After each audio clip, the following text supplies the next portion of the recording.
Hello hello hello. तो hello student, कैसे हो आप सभी। एक बार फिर से स्वागत है आपका हमारे यूट्यूब चैनल इजी तैयारी पर। तो जैसे कि आप जानते हो, आज हमारी जो है ये थर्ड क्लास होने वाली है। गुड इवनिंग जी, गुड इवनिंग। तो जल्दी जल्दी आप लाइव हो जाइए, सभी को जोड़ लीजिए भाई, अपने दोस्तों को शेयर कर दीजिए ताकि हम क्लास को आगे बढ़ा पाएँ। ठीक है ना। जैसे आप जानते हो, आज जो है आपकी क्लास का तीसरा दिन है, ठीक है ना। तो आप समय से आ जाया करो। प्रकाश चौरसिया जी, मस्त हैं सर जी। हाँ भाई, वो तो हम मस्त हैं ही बस आप भी मस्त हो जाओ पढ़ के, और क्या। सही है क्या नहीं। गुड इवनिंग दुर्वे जी, मोना दुर्वे जी, गुड इवनिंग। तो वेरी गुड, आप सभी समय से आए हो। बस आपको डेली भाई बस ध्यान रखना है कि समय से आना है, ठीक। और आप एक कष्ट और कर लिया करो, हमारे लिए, किसी के लिए नहीं, तो ठीक।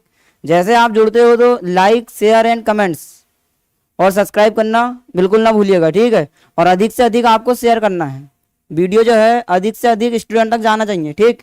क्यों, ताकि सभी स्टूडेंट को इस क्लास का लाभ मिल पाए। समझ पाए हो ना। तो सभी लोग अगर जुड़ गए हो तो मुझे यस करके बताएंगे। वॉइस क्लियर है तो आप मुझे जल्दी से इन्फॉर्मेशन दोगे। इसके बाद हम चालू करते हैं आज की क्लासेस। आवाज़ जो है मेरी आपके तक बिल्कुल पहुंच पा रही है क्लियर तरीके से।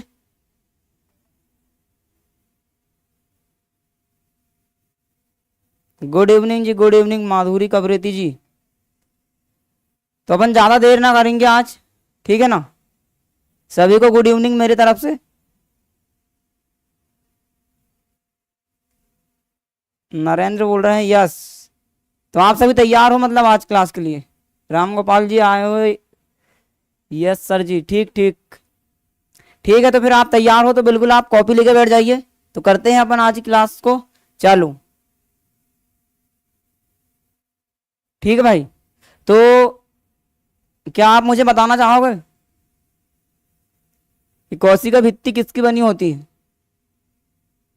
जहां से हमने कल खत्म किए हैं वहीं से हमको आज स्टार्ट करना है, ठीक है। अमन पटेल बोल रहे हैं गुड इवनिंग सर। बिल्कुल जी, सभी को गुड इवनिंग मेरे तरफ से।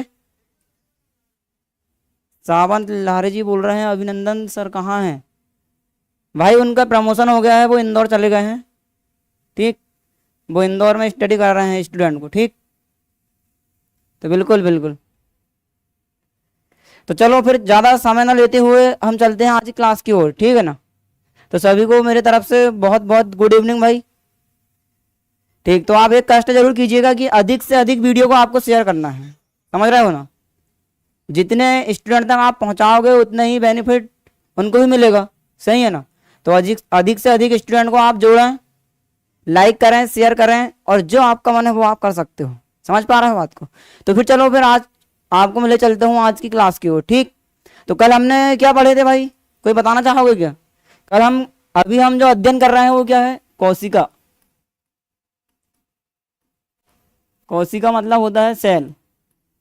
तो मैंने कल आपको कोशिका के सभी अंगों के बारे में बताया था कि किससे मिलकर कोशिका बनी हुई है। तो आप मुझे फटाक से बताओगे कि कोशिका हमारे शरीर की सबसे छोटी कोशिका कौन सी होती है। तो इसी प्रश्न के साथ आज की हम क्लास को आगे बढ़ाने वाले हैं।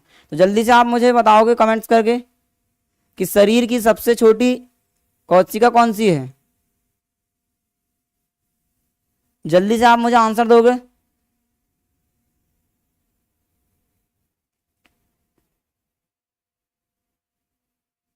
किसी को नहीं पता क्या,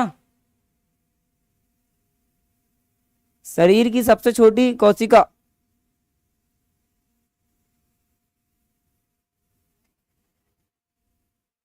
नहीं पता किसी को। शुक्राणु बोल रहे हैं माधुरी जी, बिल्कुल बिल्कुल। माधुरी का आंसर बिल्कुल सही है, शुक्राणु। तो चलो ठीक है भाई। हाँ तो प्रकाश चौरसिया जी बोल रहे हैं सबसे बड़ी त्वचा, सबसे बड़ी। अरे भाई आपसे त्वचा नहीं पूछा गया है, समझ रहे हो ना। कोशिका पूछा गया है। कोशिका और त्वचा में अंतर होता है। हाँ, नरेंद्र जी का बिल्कुल आंसर सही है, शुक्राणु। ठीक है भाई, तो सभी का आंसर सही है लगभग, ठीक। शुक्राणु बिल्कुल। तो सभी का आंसर सही है। तो इसी के साथ हम अब आपको लेके चलते हैं कहाँ, क्लास की ओर। ठीक, वेरी गुड, सभी का आंसर बिल्कुल सही है। तो अब चलते हैं अपन क्लास की ओर। देखिए कोशिका के बारे में हम अध्ययन कर रहे थे, तो आप भी बिल्कुल हो जाइए तैयार, और मैं भी इधर से आपके लिए बिल्कुल पूरी तरह से तैयार हूँ भाई, ठीक है। तो देखो कोशिका के बारे में मैंने कल आपको बता दिया था कि कोशिका जो होती है विभिन्न अंगों से मिलकर बनी होती है, ठीक है ना। अब वो अंग कौन कौन से है तो मैंने आपको जानकारी दिया था, ठीक है भाई। तो ये माइटोकॉन्ड्रिया, माइटोकॉन्ड्रिया के बाद गोल्जी कॉय, लाइसोसोम, लाइसोसोम के बाद सेंट्रोसोम, एंडोप्लाज्मिक रेटिकुलम, इसके बाद आएगा आपका वैक्यूल से मतलब राजधानी, और यहाँ होता है आपका क्या, केंद्रक। क्या होता है, केंद्रक, ठीक है ना। एक राइबोसोम जो है वो राइबोसोम एंडोप्लाज्मिक रेटिकुलम के अंतर्गत पाया जाता है, तो ये हो जाएगा आपका राइबोसोम। तो इतनी बातें मैंने आपको कल क्लियर कर दिया था, ठीक है ना। तो इतनी बातें से आप बिल्कुल जानते थे। इस कोशिका के बाहर मैंने आपको बताया था कि ये कोशिका क्या पाई जाती है, तो जल्दी से आप मुझे नाम बताओगे कि ये क्या है, कोशिका के बाहर एक क्या पाई जाती है, तो इसका नामकरण बताइएगा क्या है। कोशिका के बाहर जो पाई जाती है इसे क्या बोलते हैं, जल्दी से आप मुझे आंसर दीजिएगा।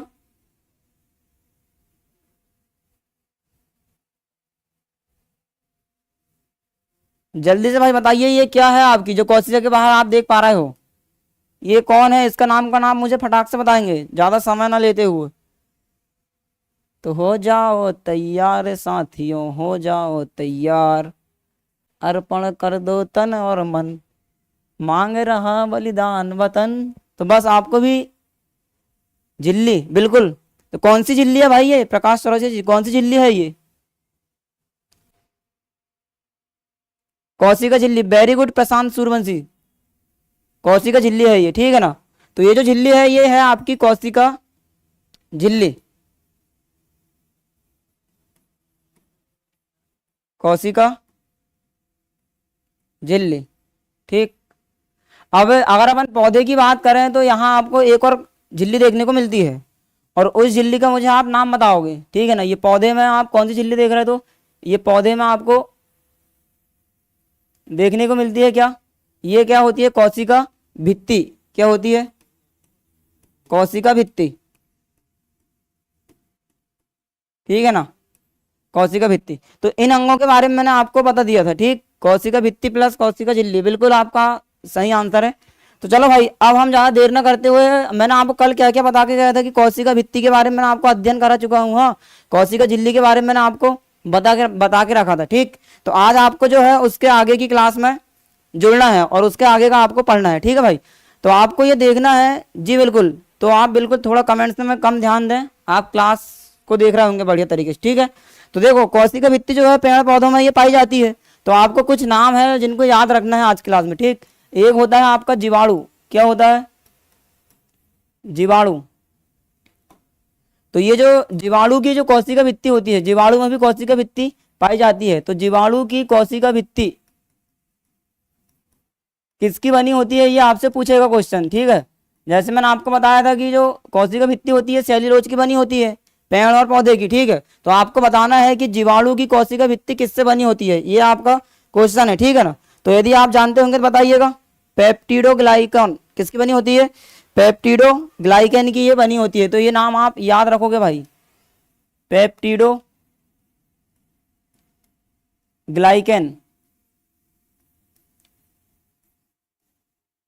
पेप्टिडोग्लाइकन की ये बनी होती है, ठीक। तो अगर आपसे पूछेगा कि जीवाणु की कोशिका भित्ति किससे बनी हुई है, तो आप आंसर क्या देखो, पेप्टिडोग्लाइकन, ठीक है ना,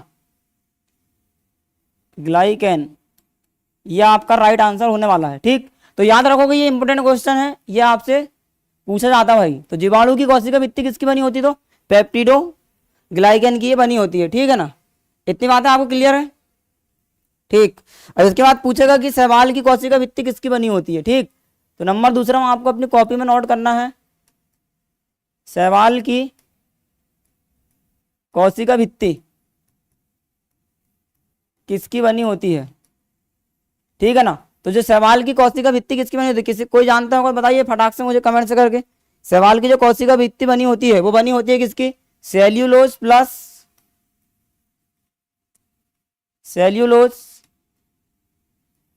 प्लस पेप्टोन की ये बनी होती है भाई। ये आपको नोट करना है आपकी कॉपी में, ठीक है ना। सेल्यूलोज प्लस पेप्टोन की बनी होती है, किसकी? शैवाल की कोशिका भित्ति। ये बातें आपको याद रखना है अच्छी तरीके से, ठीक। इसके बाद पूछेगा आपको कवक की कोशिका भित्ति किससे बनी होती है? कवक की कोशिका भित्ति किससे बनी होती है? तो आपको याद रखना है ये काइटिन की बनी होती है, किसकी? काइटिन की ये बनी होती है भाई। तो 3 इंपॉर्टेंट पॉइंट है जो आपको नोट करना है फटाक से, जल्दी जल्दी से आप इसको नोट कर लीजिएगा।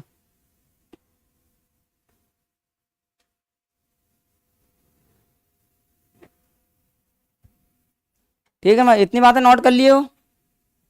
बिल्कुल बिल्कुल पलक जी, आपका सही आंसर है, ठीक। अब इसके बाद देखना, हाँ अगर मैंने आपको क्या बताया था, जो कोशिका होती है ये हमारे शरीर की सबसे छोटी इकाई होती है भाई, ठीक। तो सबसे छोटी इकाई ये होती है, इसको आप अगर नग्न आंखों से देखना चाहोगे ना तो ये आपको दिखाई नहीं देगी। कौन? कोशिका, ठीक है ना। तो इसको देखने के लिए आपको इलेक्ट्रॉन सूक्ष्मदर्शी का उपयोग करना पड़ता है। किसको देखने के लिए?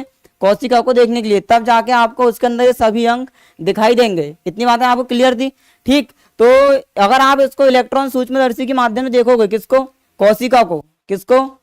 कोशिका को। तो इसका जो आकार है कोशिका, अगर आप इलेक्ट्रॉन सूक्ष्मदर्शी से देख रहे हो तो इसका जो आकार आपको दिखाई देगा, ठीक है, वो आकार के बारे में आपको बताने वाला हूं।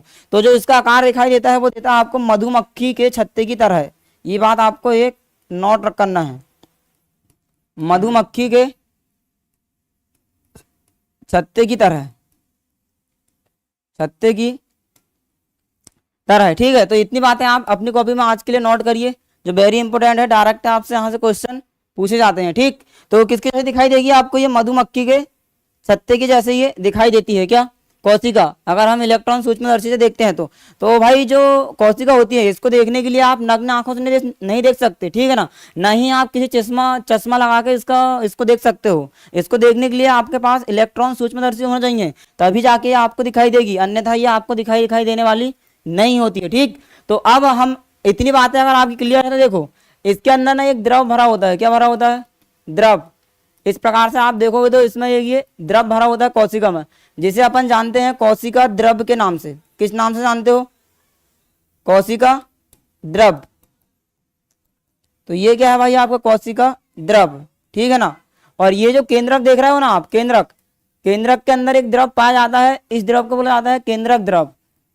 तो इनके बारे में हमको आज अध्ययन करना है। तो अपनी कॉपी में जल्दी से आप ये बातें नोट कर लीजिए, फिर मैं आपको लेकर चलता हूँ इसके बाद, ठीक। तो क्या सभी को क्लियर है? तो भाई फटाक से मुझे यस करके बताओगे अगर आपको क्लियर है तो, ठीक। अगर किसी प्रकार का कोई डाउट है तो वो भी आप हमसे बेहिचक पूछ सकते हो, कोई किसी प्रकार की बुराई रहने वाली यहाँ नहीं है, ठीक। तो इतनी बातें आप नोट कर लिए होंगे, तो लेके चलते हैं हम आपको आगे की ओर, ठीक।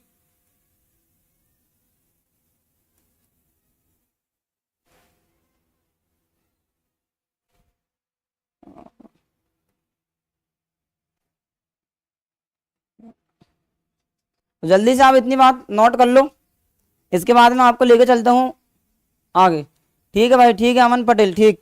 तो ये ठीक, अब देखो, हाँ अब मैंने आपको क्या बताया कि हमको कोशिका के अंग पढ़ना है। क्या पढ़ना है? कोशिका के अंग। तो कोशिका के अंग में अभी तक हमने क्या क्या पढ़े भाई? तो कोशिका भित्ति और कोशिका झिल्ली हमने अभी तक पढ़ चुके हैं। अब आपको पढ़ना क्या है? तो माइटोकॉन्ड्रिया आपको पढ़ना है, ठीक है। तो अब हम क्या करेंगे, जैसे कि आप जानते हो, देखो सबसे पहले अपन निकालते हैं इसके अंदर से क्या? माइटोकॉन्ड्रिया। तो पहले मैं आपको माइटोकॉन्ड्रिया के बारे में अध्ययन कराता हूँ, उसके बाद अपन गोल्जी कॉर्ड पढ़ेंगे, उसके बाद लाइसोसोम, सेंट्रोसोम, एंडोप्लाज्मिक रेटिकुलम, ये सब आपको धीरे धीरे करके आपको एक एक करके एक अंग पढ़ना है, ठीक है ना। तो चलते हैं अपन माइटोकॉन्ड्रिया की ओर। तो ये रहा भाई आज का माइटोकॉन्ड्रिया, जैसे कि आप देख सकते हो, ठीक है ना। तो ये रहा माइटोकॉन्ड्रिया, आप हेडिंग लगा लें अपनी कॉपी में, माइटोकॉन्ड्रिया।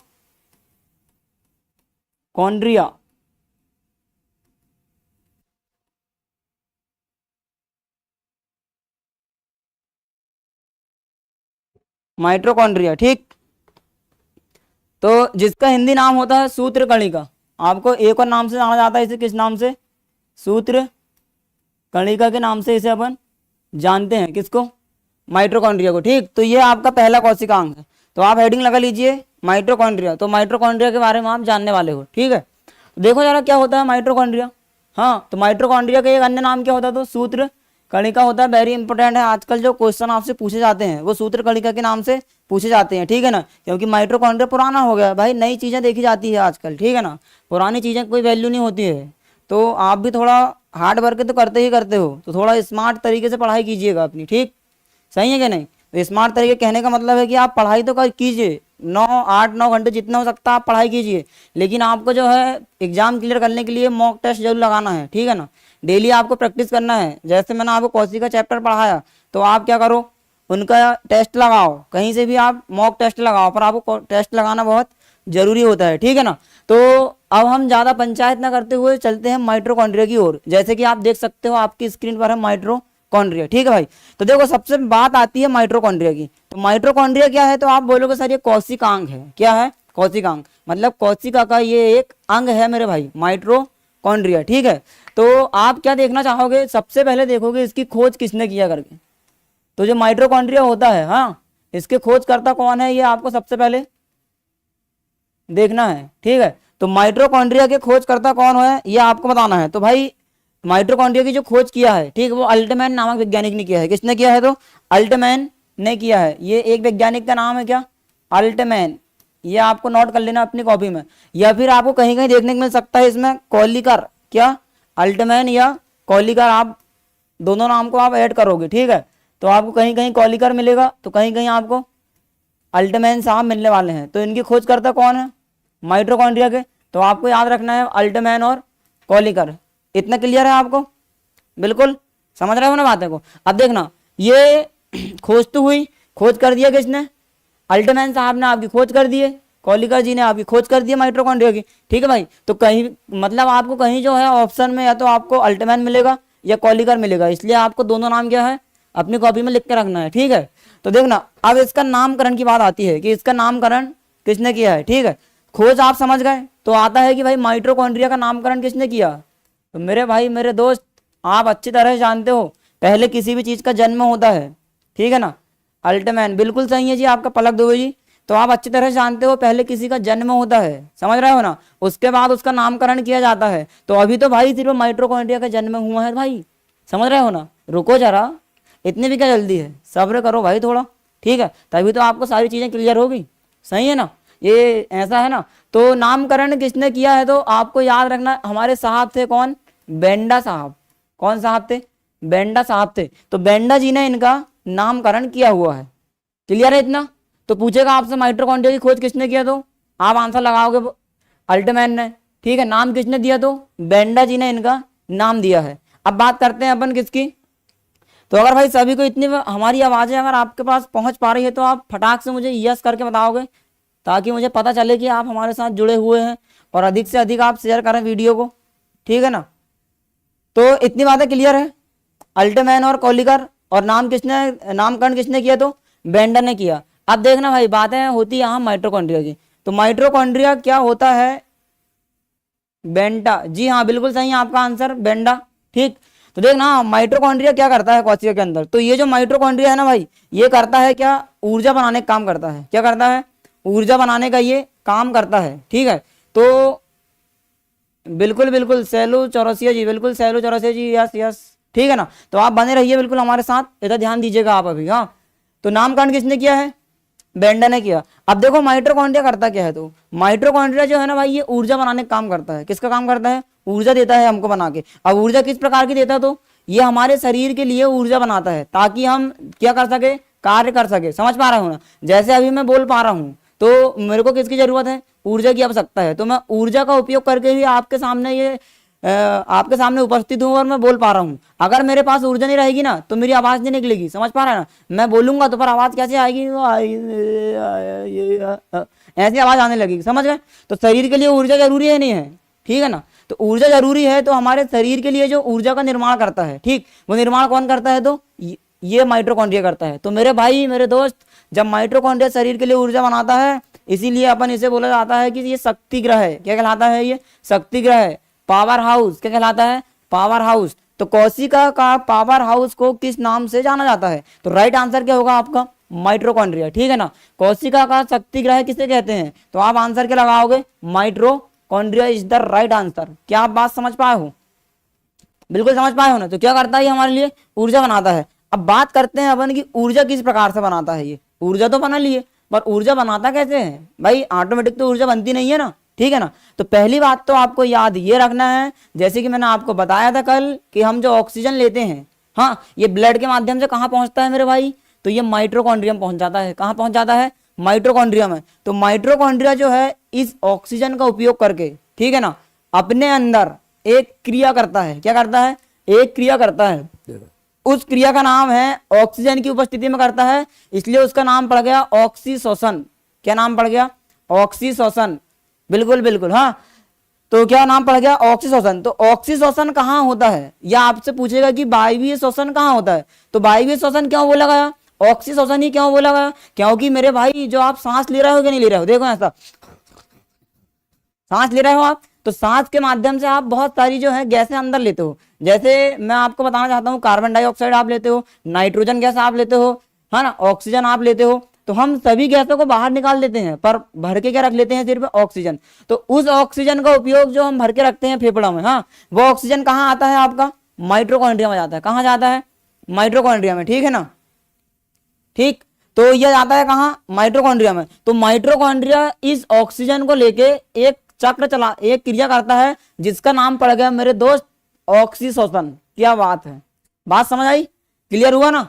ऑक्सीशोषण कहाँ होता है, ये क्वेश्चन आता है आपसे। तो ऑक्सीशोषण या फिर वायवीय शोषण पूछेगा आपसे कि कहाँ संपन्न होता है, तो आपको 1 सेकंड में लगा देना है, क्या, mitochondria is the right answer. समझ में आया, इतनी बात है, क्लियर। तो चलो बात, चलो फिर अपनी कॉपी में नोट कर लो आप। तो माइटोकॉन्ड्रिया में क्या होता है, ऑक्सीशोषण यहां होता है, ऑक्सीशोषण, या इसी क्या बोलते हो आप, वायवीय शोषण। तो ये किसकी उपस्थिति में होता है भाई, तो ये O2 की उपस्थिति में होता है, O2 की उपस्थिति में होता है, इसलिए इसका नाम क्या पड़ गया, ऑक्सीशोषण पड़ गया। इतनी बातें क्लियर है दीपक जी, यस जी जी, बिल्कुल बिल्कुल। तो इतनी बातें आपको क्लियर है ना, ठीक। ऑक्सीशोषण या वायवीय शोषण कहाँ होता है, तो ये माइटोकॉन्ड्रिया होता है, किसकी उपस्थिति में, ऑक्सीजन की उपस्थिति में होता है। तो मुझे आप एक बात बताओ, आप सोचो, जो आप सांस लेते हो ये क्यों लिया जाता है, ताकि ऑक्सीजन ग्रहण करके किसको दे सके, हम माइटोकॉन्ड्रिया को पहुंचा पाए। और माइटोकॉन्ड्रिया क्या करे, ऑक्सीशोषण करता है वो। और ऑक्सीशोषण के दौरान यहाँ एक चक्र चलता है मेरे भाई, क्या चलता है, चक्र चलता है, क्या चलता है, चक्र, ठीक है ना। तो इसके पास ऑक्सीजन पहुंच चुकी है, अभी देखो ऑक्सीजन कैसे आज देखना। ये आप मान लो 1 सेकंड के लिए कि ये आपके क्या है, फेफड़े हैं, ये क्या है, फेफड़े, ठीक है ना। फेफड़े में बहुत सारे अंग होते हैं, तो आप इसमें मानो कि ये है आपकी अंतिम अवस्था, एल्वियोली। क्या कहते हैं अपन इसको, एल्वियोली, मतलब कि वायु कोष्ठ इसको कहा जाता है। क्या है ये है भाई आपके वायु कोष्ठ, वायु कोष्ठ, या इसे कहते हो आप एल्वियोली,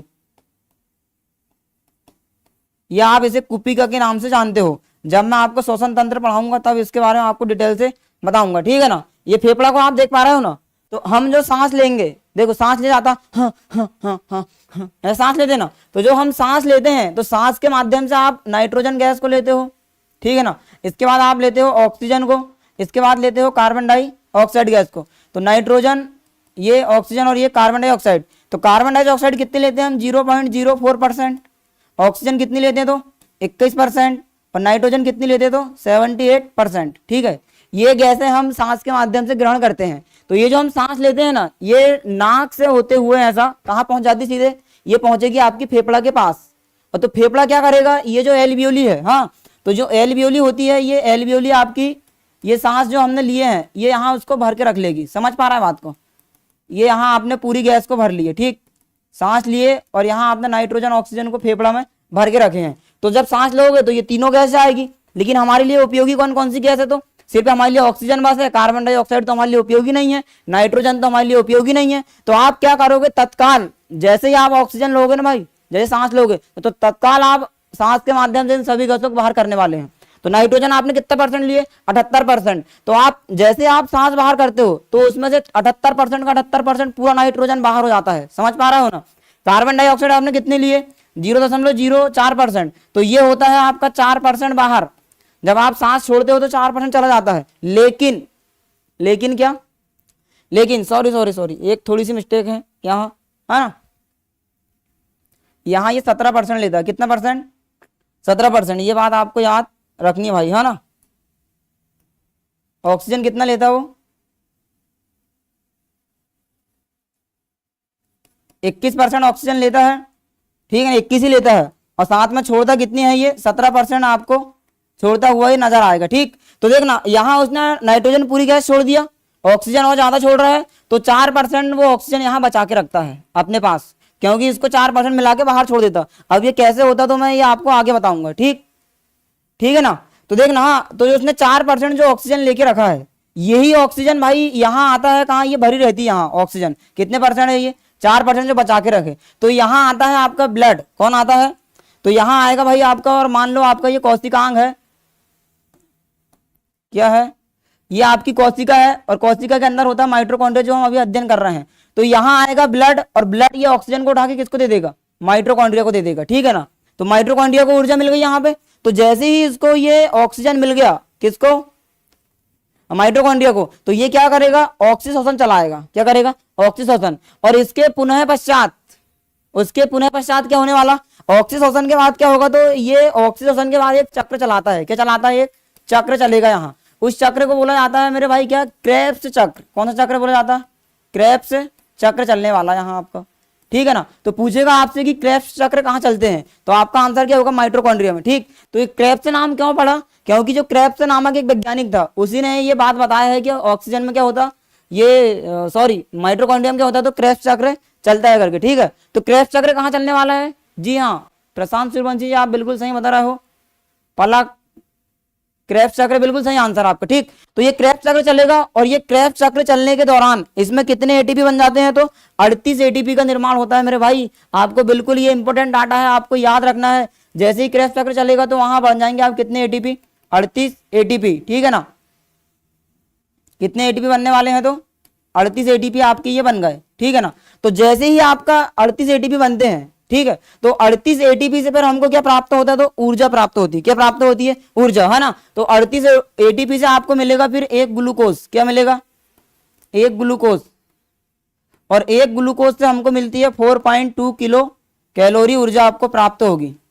बताओ तो ऊर्जा कैसे बनाता है माइटोकॉन्ड्रिया की, इतनी बात आपकी क्लियर है, तो क्लियर है भाई, तो जल्दी से आप मुझे यस करके बताओगे अगर आपको बात समझ आई होगी कि भाई माइटोकॉन्ड्रिया ऊर्जा कैसे बनाता है। ठीक है ना, कौन सा चक्र इसमें चलता है, कौन सा क्रिया होता है, हाँ, एक ग्लूकोज कैसे बनता है, 38 एटीपी कैसे बनता है, क्रेब्स चक्र चलता है, कहाँ चलता है, इतनी बातें अगर क्लियर है तो फटाक से आप मुझे यस करके बताओगे जल्दी से, बिना देरी किए हुए। ठीक है ना, तो फटाफट आप मुझे कमेंट्स करके बताते जाओ। ये आपको नोट नहीं करना है, ये मैंने आपको वैसे ही बस समझाने के लिए बताया हूं। ठीक है ना, बाकी चीजें आप अपनी कॉपी में क्या कर लो, नोट कर लो। ठीक, तो ये चीजें आप अपनी कॉपी में नोट कर लो। यस सर, बिल्कुल आपको क्लियर है, समझ पाए हो ना, बिल्कुल भाई, वेरी गुड वेरी गुड, सभी को बहुत अच्छे समझ आ रहा है। जी हाँ बिल्कुल बिल्कुल, नरेंद्र जी बिल्कुल, शिवम वर्मा जी बिल्कुल। तो भाई क्लास को शेयर जरूर करें, अधिक से अधिक स्टूडेंट को आपको जोड़ना है, ये बिल्कुल आपको भूलना नहीं है। ठीक है ना, जी हाँ बिल्कुल, प्रकाश जी आप हो क्या, प्रकाश जी, जैसे लाइट बोला जाता है हिंदी में, समझ पा रहे हो ना। ठीक, तो क्या आप समझ पाए हो इतनी बातें जो मैं अभी आपके पास जो क्लियर किए हैं, इतनी बातें समझ पाए हो, बिल्कुल समझ पाए हो। तो चलते हैं आगे, तो पूछेगा आपसे क्रेब्स चक्र कहाँ चलता है, तो माइटोकॉन्ड्रिया, कितने एटीपी बनते हैं इसके दौरान, 38 एटीपी से एक ग्लूकोज से आपको 4.2 कैलोरी की ऊर्जा बनती है। ठीक है, तो इस प्रकार से हमारे शरीर में ना अनेकों कोशिकाएं होती है, समझ रहे ना, और जब अनेकों कोशिकाएं होती है तो 10 अनेकों उसके 10 गुना माइटोकॉन्ड्रिया पाए जाते हैं, समझ रहे। तो शरीर में जितने भी माइटोकॉन्ड्रिया होते हैं वो सब क्या करते हैं, ऐसे ही ऊर्जा बनाने का काम करते हैं। क्या करते हैं, ऊर्जा बनाने का काम करते हैं। तो हम इसी ऊर्जा का उपयोग करके पूरा दिन कार्य करते हैं, समझ रहे ना। जैसे मैं बोल पा रहा हूं तो क्यों बोल पा रहा हूं, ऊर्जा के कारण, समझ पा रहे हैं। तो अभी हमारा शरीर जो है, कोशिका जो है, इसने क्या बना के रखी है, अभी ऊर्जा बना लिया है। क्या बना लिया है, ऊर्जा। ठीक है, अब हमको इस ऊर्जा को वहां से भेजना है, क्या करना है, भेजना है। ये ऊर्जा जो बनी है इसको हमको उपयोग करना है। तो कैसे आप इसका उपयोग करोगे, ये आप अभी आगे मेरे से जानने वाले हो भाई। ठीक है, तो ये माइटोकॉन्ड्रिया हो गया, माइटोकॉन्ड्रिया के बारे में। और मैंने आपको क्या बताया, ये ऊर्जा बनाने का काम कर रहा है, ये ऊर्जा होती है, तो ये ऊर्जा बनाता है, इसीलिए इसका नाम क्या पड़ गया, ऊर्जा का, सॉरी कोशिका का पावर हाउस। क्या नाम पड़ गया, कोशिका का पावर हाउस। तो आपसे पूछेगा कि कोशिका का पावर हाउस किसे कहते हैं, तो वो कौन हो जाएगा, माइटोकॉन्ड्रिया। इसे शक्ति ग्रह या शक्ति ग्रह या पावर हाउस के नाम से जानते हैं, पावर हाउस के नाम से जाना जाता है। ठीक है, इसको आप नोट कर लीजिएगा। शक्ति ग्रह समझ आ गया होगा, क्लियर है भाई। भाई ऊर्जा बना रहा, ऊर्जा के नाम से क्या कर दिए, शक्ति बोल दिया, इसको शक्ति ग्रह है, और ये पावर हाउस बोल दिया उसको इंग्लिश में। क्या है ये, कुछ तो ना है, बहुत नॉर्मल है भाई, समझ आ रही ना चीजें। तो ऐसा होता है भाई, है ना। तो अब ले चलते हैं हम आगे की ओर। आई होप कि आपने इतना बिल्कुल पूरी तरह से नोट कर लिया होगा। ठीक, पावर हाउस समझ आ गया, शक्ति ग्रह समझ आ गया, ठीक है ना। अब देखना भाई, अब कहानी क्या होती है आपके इसमें। ठीक, जो माइटोकॉन्ड्रिया है ना, इसमें दोहरे आवरण होते हैं। कितने आवरण होते हैं, दोहरे आवरण। मतलब कि जो आपका माइटोकॉन्ड्रिया पाया जाएगा, मान लो आपका ये माइटोकॉन्ड्रिया है, ठीक, तो अभी तो आपको यहाँ सिंगल आवरण दिख रहा है, ठीक है ना, लेकिन ये सिंगल आवरण नहीं होते, इसमें दोहरे आवरण होते हैं दोस्त। कितने, दोहरे, समझ पा रहे हो, दोहरे। तो मतलब एक आवरण ये हो गया और ये दूसरा उसका आवरण रहेगा, वेरी इंपॉर्टेंट, ये दूसरा आवरण रहेगा। ठीक है, तो ये दो दोहरे आवरण मतलब आप इस तरह समझ सकते हो, जैसे मान लो आपकी शादी होगी, है ना, तो पहले तो आप एक शादी करोगे तो आपकी जो वाइफ रहेगी वो कौन रहेगी, एक रहेगी। अब पता चल रहा है कि आपका मन बदल गया, समझ रहे हैं ना, तो आपने अचानक क्या कर लिए, दूसरी शादी कर लिए। ओम हरिओम माय नमः स्वाहा, समझ पा रहे हैं ना। फिर मंत्र अंतर पढ़ना पड़ेगा, फिर सही है ना, मुझे बोला लेना, मैं पढ़ दूंगा मंत्र बराबर। ठीक, तो जैसे आप दोहरी शादी करोगे तो आप कितनी वाइफ हो जाएगी, दो वाइफ। इसी प्रकार से मेरे दोस्त जो माइटोकॉन्ड्रिया होता है ना, माइटोकॉन्ड्रिया में जो ऊर्जा बनती है, ठीक है ना, तो जो ऊर्जा बनाने के लिए यहाँ कोई किसी प्रकार का वायरस ना चला जाए, इसलिए भगवान ने इस पर दोहरे आवरण लगा के रखा है। तो इसमें आवरण की संख्या कितनी होती, तो आपको याद रखना है, इसमें दो आवरण होते हैं। कितने आवरण होते हैं, दो आवरण इसमें होते हैं, ठीक है ना। मतलब इसमें दोहरी झिल्ली होती है, कितनी झिल्ली, दोहरी झिल्ली। ठीक, तो इसकी जो आंतरिक दीवार होती है, क्या होती है, आंतरिक दीवार होती है। हाँ, मतलब ये आंतरिक वाले भाग में आपको, ये वाले भाग आप देख पा रहे हो, ये आंतरिक वाला भाग, तो इसका जो आंतरिक वाला भाग होता है, यहाँ आपको एक रचना देखने को मिलती है, अंगुली समान रचना। कैसी रचना रहेगी ये, अंगुली समान की एक रचना पाई जाती है भाई, अंगुली समान रचना होती है, ठीक है, जिसे आप क्रिस्टी के नाम से जानते हो। किस नाम से जानते हो, क्रिस्टी के नाम से आप जाना जाता है, ठीक है। तो ये आंतरिक, तो इसके आंतरिक भाग में अंगुली समान रचना देखने को मिलती है, जिसे किस नाम से जाना जाता है, क्रिस्टी के नाम से जाना जाता है। वेरी इंपॉर्टेंट क्वेश्चन भाई, माइटोकॉन्ड्रिया बहुत क्वेश्चन पूछे जाते हैं, समझ पा रहे हो ना। तो बताइए मुझे, आवरण कितने होते हैं, तो आपका आंसर क्या रहेगा, सर दो आवरण होते हैं, ठीक है। इसके आंतरिक भाग में अंगुली में समान रचना पाई जाती है, जिसे अपन क्या कहते हैं, क्रिस्टी कहते हैं। इतना क्लियर है, फिर आगे चलें अपन। ठीक, फिर चलते हैं आगे की ओर। तो आप फटाक से अपनी कॉपी में इतनी बातें नोट कर लीजिएगा।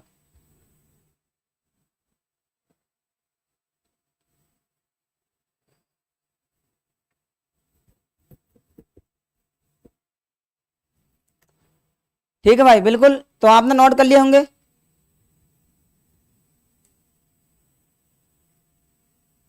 ठीक है ना। बाहरी दीवार को मेरे भाई, बाहरी दीवार को बाहरी दीवार बोली जाती है, समझ रहे हो ना। ये बाहरी दीवार नहीं है, ये आवरण है, ये आपका बाहरी आवरण है और ये आंतरिक आवरण है। ठीक, तो ये झिल्ली रहती है, पर ये आंतरिक आवरण पे आपको एक रचना देखने को मिलती है। क्या मिलती है, रचना देखने को मिलती है, जो कैसी होती है, अंगुली समान होती है। उसको बोला जाता है क्या, क्रिस्टी के नाम से उसे बोला जाता है रचना को। ठीक, अपन आंतरिक आवरण को क्रिस्टी नहीं बोल रहे हैं, उसके आंतरिक भाग में आपको एक रचना देखने को मिलेगी उंगली समान, उसको बोला जा रहा है क्रिस्टी। समझ पाए भाई अमन, ठीक है ना। क्लियर होगा तो आप फटाक से मुझे यस करके बताओगे, फिर मैं आपको लेके चलता हूं आगे की ओर।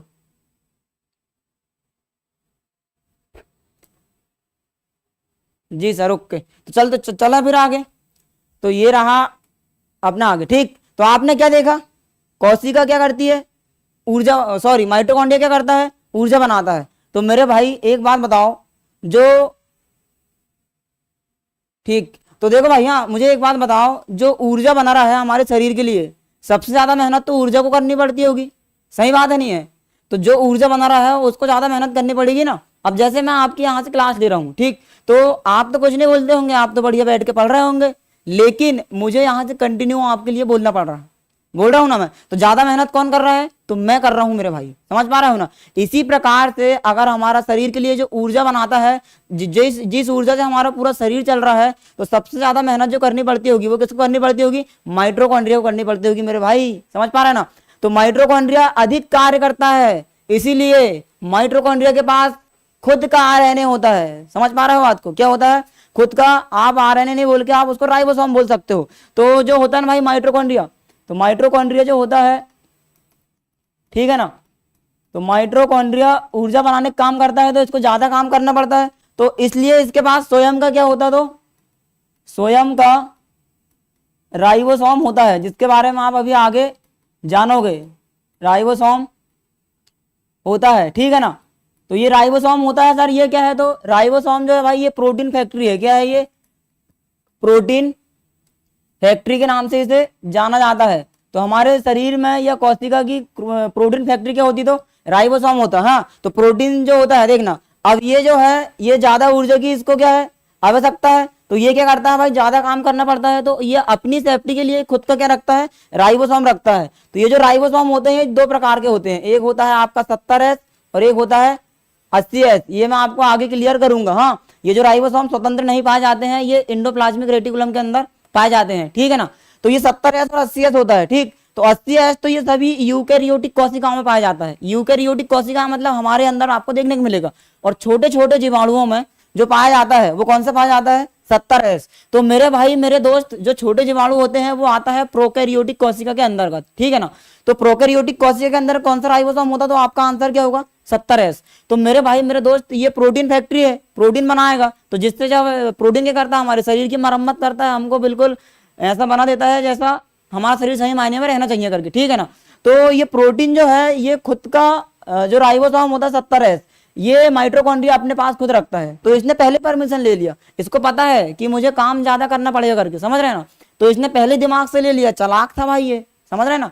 इसने क्या काम किया कि भाई मुझे काम ज्यादा करना है करके, तो इसने अपने पास स्वयं का क्या रखा है, 70S राइबोसोम। क्या रख लिया, 70S राइबोसोम इसके पास पाया जाता है। इज द राइट आंसर आपका ये होने वाला है भाई माइटोकॉन्ड्रिया के पास। क्यों पाया जाता था, आप समझ पाए हो ना, क्योंकि ऊर्जा बनाता है, तो ऊर्जा बनाने के लिए ज्यादा मेहनत करनी पड़ती है, इसलिए इसे खुद का अपना एक 70S राइबोसोम रखना पड़ता है, ठीक। तो इसके पास पाया जाता है 70S।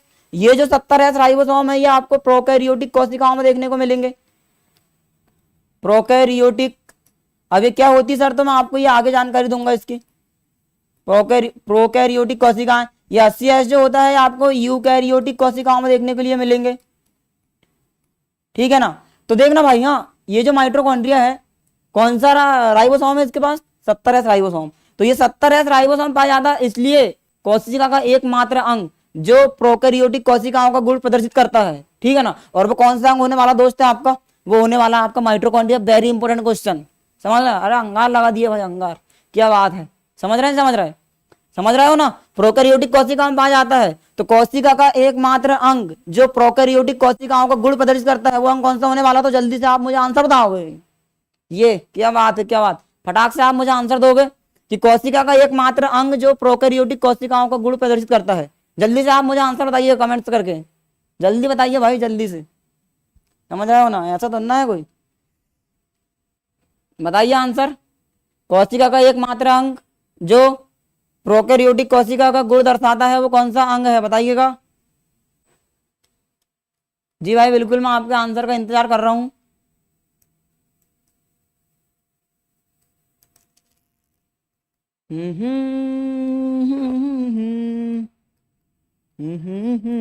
माइटोकॉन्ड्रिया, अमन पटेल जी बोल रहे हैं माइटोकॉन्ड्रिया। जी हाँ बिल्कुल, आपका सही आंसर है 70S राइबोसोम। जी जी बिल्कुल माइटोकॉन्ड्रिया होता है, ठीक है ना।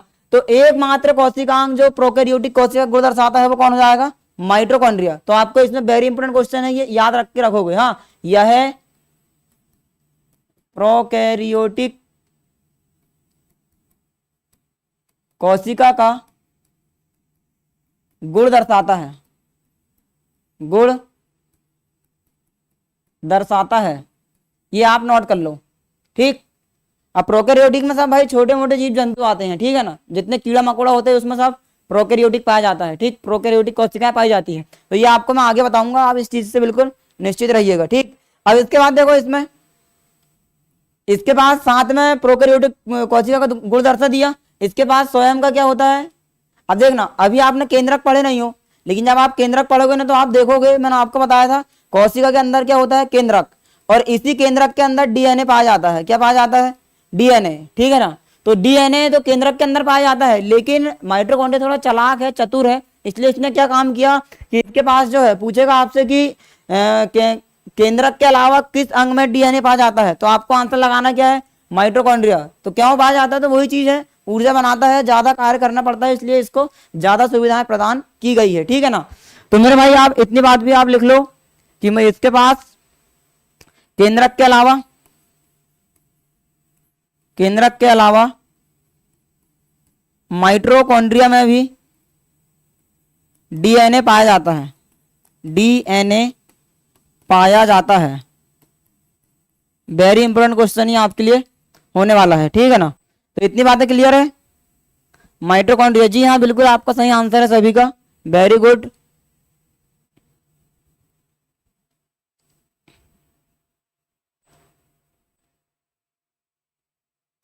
इतनी बातें आपने नोट कर ली है जी बिल्कुल। तो देखना हाँ, हम जो सांस लेते हैं, ठीक है, सांस जो लेते हो आप, ये दो प्रकार से लेते हो, एक होती है आंतरिक और एक होती है बाह्य सांस। तो बाह्य सांस तो हम नाक से लेते हैं ऐसा करके और फेफड़ा तक पहुंचाते हैं, लेकिन आंतरिक श्वसन, सांस के दौरान ऑक्सीजन लिए ना, ऑक्सीजन फेफड़ा में जमा है ना, है तो वो सांस ही, तो वो जो फेफड़ा में जमा है ना, वो कहाँ जा रही है, मैंने अभी आपको बताया, माइटोकॉन्ड्रिया पहुंच जाती है। तो माइटोकॉन्ड्रिया में जो है वो आंतरिक श्वसन होता है मेरे भाई। तो नाक से लेके फेफड़ा तक जो श्वसन होता है वो कौन सा होता है, बाह्य श्वसन होता है। लेकिन फेफड़ा से लेके कोशिका तक कौन सा श्वसन होता है, शरीर के अंदर हो रहा है, तो उसका नाम पड़ गया आंतरिक श्वसन। बोलिए जय श्री राम। समझ पा रहे हो ना, आंतरिक श्वसन। ठीक, तो यहाँ माइटोकॉन्ड्रिया में कौन सा श्वसन होता है, तो आपको याद रखना है आंतरिक श्वसन होता है। यहाँ कौन सा श्वसन होता है, आंतरिक श्वसन होता है। और बाह्य श्वसन कहां से कहां तक होता है, तो नाक से लेके फेफड़े तक ये होता है। ठीक है ना भाई, क्लियर है इतना आपको।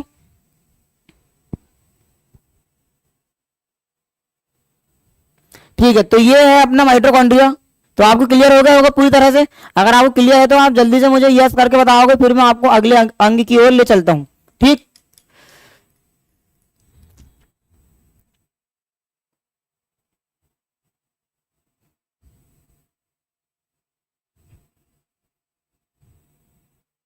वेरी गुड भाई विजेंद्र साहब, बिल्कुल बिल्कुल। चलो भाई चलते हैं अपन कहाँ। तो मैंने ये अपना माइटोकॉन्ड्रिया खत्म होता है।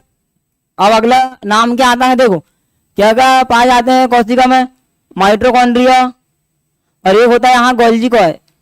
तो हमको अब एडिंग क्या बनाना है, गोल्जी कॉय। तो देखना थोड़ा सा आप समझो, जी हाँ बिल्कुल, आप अब इधर ध्यान दीजिएगा। तो हमारा एडिंग आएगा गोल्जी कॉय। तो आप दूसरा अंग डालिए इसका, गोल्जी कॉय। ठीक, गोल्जी कॉय, जिसको आप बोल सकते हो गोल्जी बॉडी बोलते हैं, इंग्लिश में क्या बोलते हैं, गोल्गी बॉडी।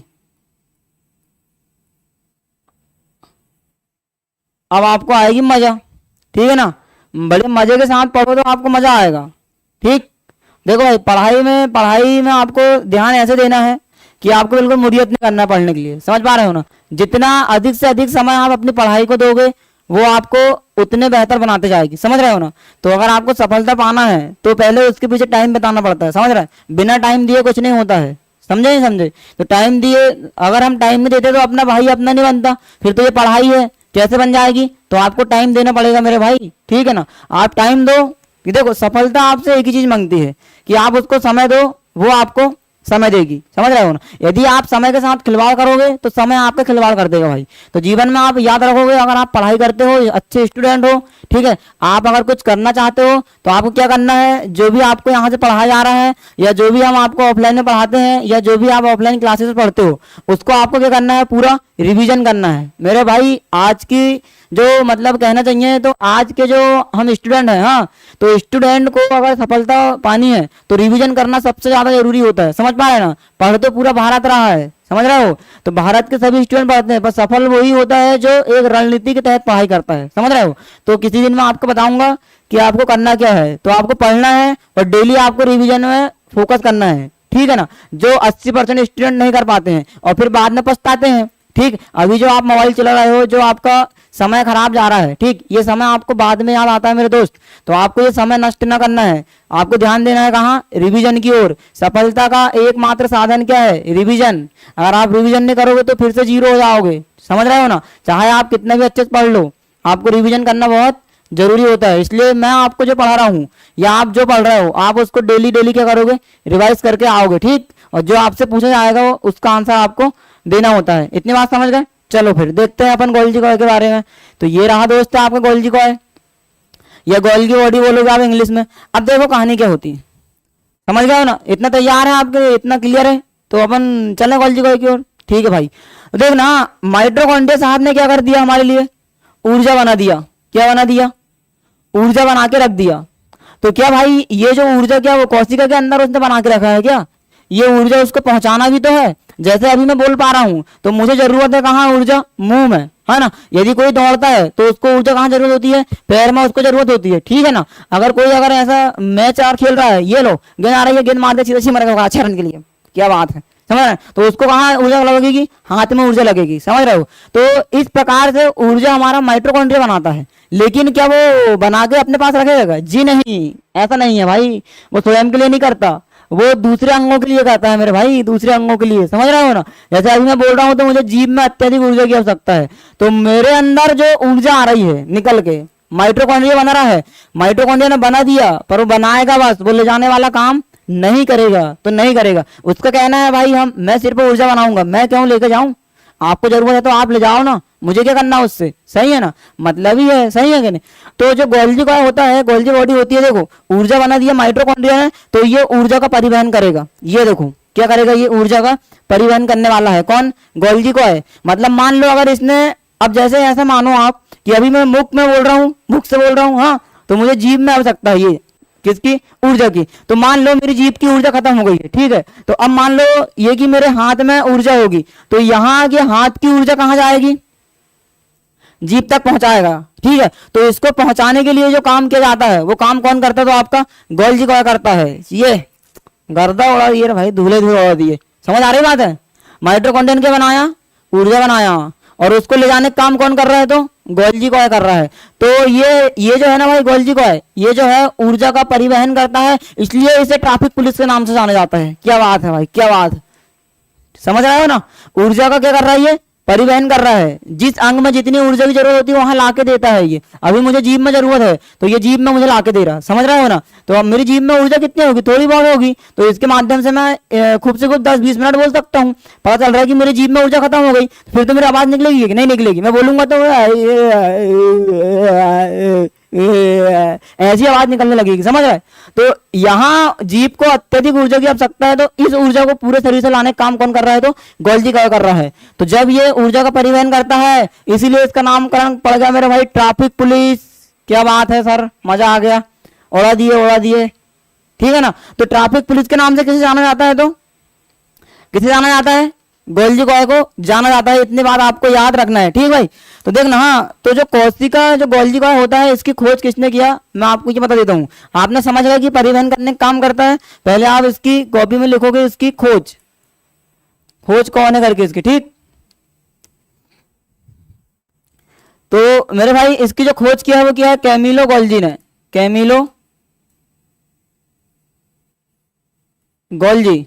तो इसी के नाम से इसका नामकरण क्या है, गोल्जी कॉय, ठीक है ना। और इसने किस में देख के खोज किया, तो इसने जो खोज किया है ये क्या है, उल्लू की तंत्रिका में देखकर, किसमें, उल्लू की तंत्रिका में देखकर। इतना आप मेरे साथ नोट करते जाइए, ठीक है ना। तो खोजकर्ता कौन होगा इसके, कैमिलो गोल्जी। और किसमें देख के किया है, तो जी हाँ बिल्कुल सही है आपका नरेंद्र जी, कैमिलो गोल्जी, जी हाँ बिल्कुल इज द राइट आंसर, ठीक। तो किसमें देख के किया, तो उल्लू की तंत्रिका में इन्होंने देखकर ये खोज किया हुआ, ठीक। तो ये क्या करता है, तो ये पदार्थ या ऊर्जा का परिवहन करता है। क्या बात है, ओम नमः शिवाय, ओम नमः शिवाय, समझ रहे हो ना। परिवहन करने का ये काम करता है। तो आप ये पॉइंट नोट कर लीजिएगा अपनी कॉपी में। यह पदार्थ तथा ऊर्जा का, यह पदार्थ या ऊर्जा का परिवहन करता है, परिवहन करता है, ठीक है ना भाई। तो ये परिवहन करने का काम करता है, इसलिए इसे यातायात प्रबंधक के नाम से जाना जाता है। क्या बात है भाई, क्या बात है, समझ पा रहे हो ना। ये ऊर्जा को एक स्थान से उठाएगा और दूसरे स्थान में ले जाके देगा, तो ये परिवहन करने का काम कर रहा है। तो ये जो परिवहन होता है, जो ऐसे परिवहन करता है, वो अपन क्या बोलते हैं उसको, यातायात प्रबंधक। तो ये परिवहन करने का काम करता है, इसलिए अपन इसे किस नाम से जानते हैं, तो यातायात प्रबंधक के नाम से जाना जाता है। जी हाँ बिल्कुल, सैलू चौरसिया जी, बिल्कुल बिल्कुल, आप बने रहिएगा। आपको अगर क्लियर समझ आ रहा है तो आप यस करके, या फिर आप मुझे बताओगे कि ट्रैफिक पुलिस के नाम से किसे जाना जाता है, ट्रैफिक पुलिस के नाम से किसे जाना जाता है, ठीक है ना। जल्दी से आप मुझे बताओगे ट्रैफिक पुलिस के नाम से किसे जानते हैं। तो पता होगा लगभग। अभी आप इधर ध्यान दीजिएगा क्योंकि थोड़ा समय हमारे पास कम होता है। हाँ, तो समय धीरे धीरे जा ही रहा है, समय हमारे लिए रुकने वाला नहीं है। तो थोड़ा देर आप कष्ट करें, उसके बाद फिर अपन अपनी बातचीत चालू करते हैं। तो यह पदार्थ या ऊर्जा का परिवहन करता है, इसीलिए इसे क्या बोलने लगे, यातायात प्रबंधक के नाम से इसे जाना जाता है मेरे भाई। यातायात प्रबंधक, यातायात प्रबंधक के नाम से इसे जाना जाता है, ठीक है ना। इसके बाद यातायात प्रबंधक के बाद मैंने आपको क्या नाम बताया, ट्रैफिक पुलिस के नाम से इसे जाना जाता है। ट्रैफिक, ये आप मेरे साथ नोट करते जाइए। ट्रैफिक, ये फा है भाई, हाँ, ट्रैफिक पुलिस कहते हैं। क्यों कहते हैं, समझ आ रहा ना, क्योंकि ये ऊर्जा का परिवहन करता है। ठीक, ट्रैफिक पुलिस हो गया आपका। जी हाँ बिल्कुल, आप सभी का आंसर सही है, ठीक है ना। तो अभी आप कमेंट्स में ज़्यादा ध्यान न दें, ये चीज़ें आपको कॉपी में नोट करते जाना है। ट्रैफिक पुलिस, यातायात प्रबंधक, ऊर्जा का परिवहन करता है, उल्लूक तंत्रिका में लिखा हुआ है, कैमिलो गोल्जी ने इसकी खोज किया है।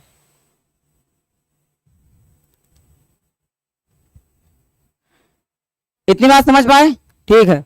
तो आप देखना भाई, यहाँ कहानी यहाँ से क्या आती है, ठीक, किसकी, गोल्जी कॉय की। तो जो हमारा गोल्जी कॉय जो होता है, कौन, जो हमारा गोल्जी कॉय होता है ना, ये जो है कोशिका भित्ति एवं लाइसोसोम के निर्माण में क्या करता है, अपना योगदान देता है, ठीक है। जो मैंने आपको बताया था कि कोशिका भित्ति कहाँ पाई जाती है, केवल पादप में पाई जाती है, और लाइसोसोम कहाँ पाया जाता है, तो हमारे अंदर पाया जाता है, जिसको अभी आप पढ़ोगे, ये लाइसोसोम। तो ये जो अपना गोल्जी कॉय होता है, ये कोशिका भित्ति प्लस कोशिका भित्ति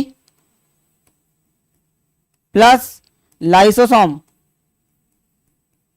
लाइसोसोम के निर्माण में भूमिका निभाता है, भूमिका निभाता है, ठीक है ना। तो ये आप एक पॉइंट नोट कर लीजिए, कोशिका भित्ति जो है, कोशिका भित्ति प्लस लाइसोसोम के निर्माण में ये भूमिका निभाता है करके, ठीक, समझ गए इतनी बात है। तो ये तो हमने मनुष्य की बात कर ली है। मनुष्य में जो है ऊर्जा परिवहन के लिए कौन होता है, तो आप बोलोगे सर ये गोल्जी कॉय होता है, लेकिन मेरे भाई पादपों में गोल्जी कॉय नहीं होता, पता है आपको। पादप में भी ऊर्जा का परिवहन होता है, पर वहां गोल्जी कॉय का काम कौन करता है, तो डिक्टियोसोम करता है। कौन करता है, डिक्टियोसोम। जैसे मानव के अंदर जो है ऊर्जा कौन ले जा रहा, गोल्जी कॉय परिवहन करने कर रहा, तो ऐसे ही हमारा जो पादप होते हैं, पादप, तो पादपों में गोल्जी कॉय का काम कौन करता है, तो कौन होता है, तो डिक्टियोसोम। तो पादपों में गोल्जी कॉय उपकरण कौन होता है, गोल्जी, ठीक है ना, गोल्जी बॉडी। गोल्जी बॉडी क्या होती है, डिक्टियोसोम होती है, आपको याद रखना है, डिक्टियोसोम। तो जो काम हमारे लिए कौन कर रहा है, गोल्जी कॉय कर रहा है, वहां पादपों में कौन करेगा, तो ये डिक्टियोसोम करेगा, ठीक। इतना क्लियर है, आप जल्दी से ये नोट कर लीजिएगा, फटाक से आप इसको नोट कर लो।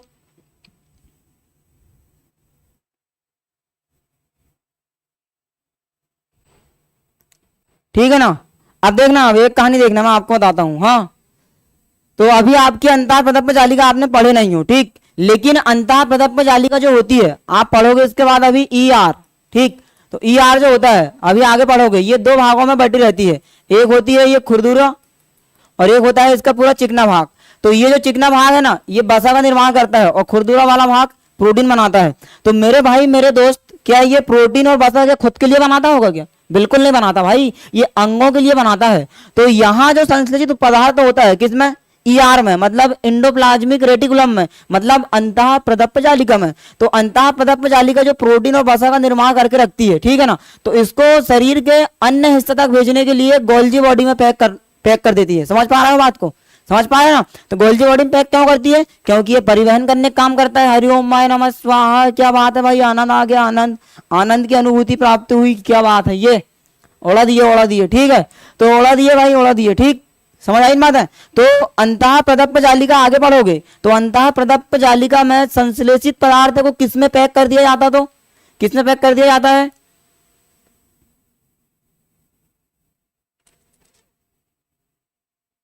डिक्टियोसोम, बिल्कुल, हाँ। तो किसमें पैक किया जाता, तो आप याद रखोगे इस पॉइंट को, अंतः प्रदप्प जालिका में संश्लेषित पदार्थ, कौन से पदार्थ, संश्लेषित पदार्थ गोल्जी कॉय में पैक किया जाता है। इसको आप थोड़ा मैनेज कर लीजिएगा, गोल्जी कॉय में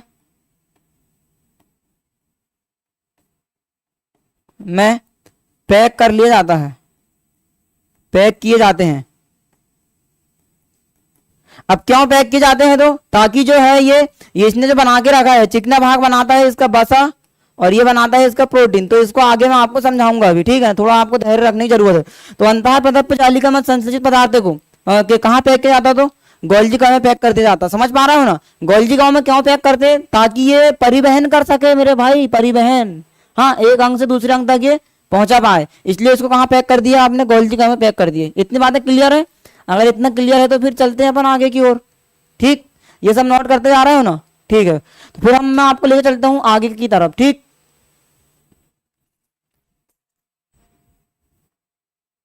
तो भाई इतना आपको ध्यान रहेगा कि अंतः प्रदप्प में संश्लेषित पदार्थ को पैक कहाँ किया जाता है, तो आपका आंसर क्या होगा सर, गोल्जी कॉय, ठीक है ना। तो इसके बाद देखते हैं अपन क्या होता है, हाँ, तो देखना गोल्जी कॉय में जो है एक होता है हिस्सा निर्माणकारी और एक हिस्सा होता है कौन सा, परिपक्व वाला। कौन सा होता है, परिपक्व, मतलब कि एक जो है, एक मतलब तैयारी करता है किसको, ले जाने के लिए, किसको ले जाने के लिए, जो ऊर्जा बनाया गया है उसको ले जाने के लिए, और एक होता है अपने आप में परिपूर्ण, जो पहले से तैयार रहता है, ठीक है ना। तो गोल्जी कॉय का जो उत्तल वाला भाग होता है, कौन सा भाग, उत्तल भाग, इसको आपको याद रखना है। इसका जो उत्तल भाग होता है ये कैसा रहता है, तो निर्माणकारी रहता है भाई, ये निर्माण करता है, हाँ, निर्माणकारी। जैसे मैंने आपको बताया था क्या कि जो गोल्जी कॉय होता है ये लाइसोसोम और कोशिका भित्ति का निर्माण करता है। तो ये जो उसका जो भाग होता है ये उत्तल भाग होता है। उत्तल भाग क्यों बोला गया, क्योंकि ये उत्तल की तरह दिखाई देता है, इसलिए इसे बोला गया उत्तल भाग, ठीक है ना। तो उत्तल भाग कैसा होता है, तो निर्माणकारी होता है, ये बात आपको याद रखना है, ठीक, इतना आप मेरे साथ नोट कर लीजिएगा,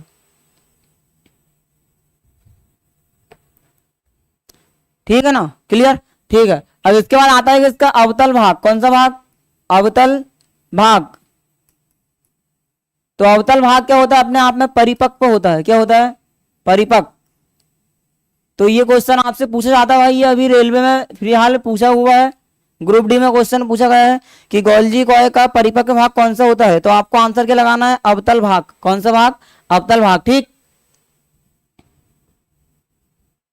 इतनी बातें समझ गए आप, ठीक है। तो अगर ये इतनी बातें समझ पाए हो तो फिर आपको मैं लेकर चलता हूँ आगे की ओर, ठीक। तो आप बातें समझ पा रहे हो ना, कहानी आप समझ पा रहे हो, माइटोकॉन्ड्रिया ने ऊर्जा बनाया और ऊर्जा को ले जाने का काम किसने किया, तो गोल्जी कॉय ने ये काम कर लिया, ठीक है। इतनी बातें आपको क्लियर है, ठीक, वेरी गुड भाई। अगर सभी समझ आया है तो आप मुझे जल्दी से बताओगे यस करके, फिर अपन ये क्लास को, आज की क्लास को यहीं पे हम खत्म करने वाले हैं, क्योंकि ठीक इसके बाद के जो अंग है वो हम कल पढ़ेंगे। अब अगर आपको बढ़िया लगा होगा तो मुझे आप जल्दी से बता दीजिएगा, अभी आपके पास 4-5 मिनट का समय और बाकी बचा हुआ है, ठीक है ना। तो निर्माणकारी भाग कौन सा होता है, तो उत्तल, और परिपक्व भाग कौन सा होता है, तो अवतल। ये आपको ध्यान रखना है, ये अभी रेलवे एग्जाम में पूछा हुआ क्वेश्चन है, ठीक है ना। तो इसके बाद ये हमारा गोल्जी का होता है क्या, समाप्त। अब हम देखेंगे कोशिका का एक अगला हिस्सा, मतलब एक अगला अंग, ठीक है। तो ये अपन ने आज माइटोकॉन्ड्रिया निपटा दिए, गोल्जी कॉय आपने निपटा दिए, कोशिका झिल्ली निपटाए हो आपने, और ये कोशिका भित्ति भी आपने निपटा चुके हो। अब बारी है किसकी, लाइसोसोम की। किसकी बारी है, लाइसोसोम की, ठीक है ना। तो ये लाइसोसोम के बारे में आप अध्ययन करोगे मेरे साथ मिलकर कल। ये होता है आपका लाइसोसोम। तो देखना इसके बारे में थोड़ा बहुत जानकारी मैं आज आपको देके जाता हूं, ठीक है ना।